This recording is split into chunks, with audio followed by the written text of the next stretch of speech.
Kung ito naman ay legal process na nanggagaling po sa ICC, hindi naman po natin ito maaaring pakialaman dahil ang kasong yan ay naisampa noon pa, 2017 at hindi pa po Pangulo, si Pangulo Marcos Jr.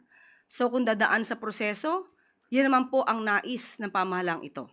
Ang ginagawa ng pamahalang ito ay dumadaan lahat sa proseso. Nagawa na po before. At ang sinunod po ay ang batas na umiiral sa ating bansa at nakipag-coordinate po ang ating pamahalaan sa Interpol.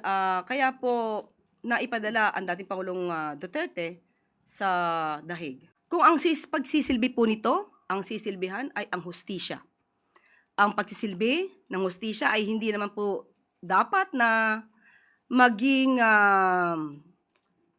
daan upang kampihan ang iilan o kakampihan ang ilang mga nasasangkot sa nasabing criminal complaint. At even before, ang kanila mismong kaalyado, walang iba kundi si Mayor Magalong, ang nagsabi mismo na mayroong mali sa execution sa EJK.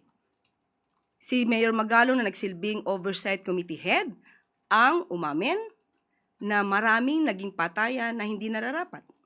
At ang ibang nasa listahan ay mga political rivalry di umano.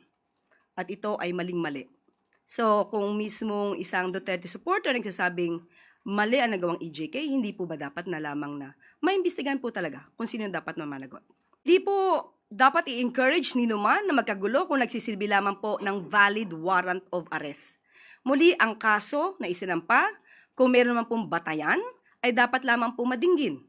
Para malaman natin, pareho naman po ito magiging hustisya sa dalawang panig.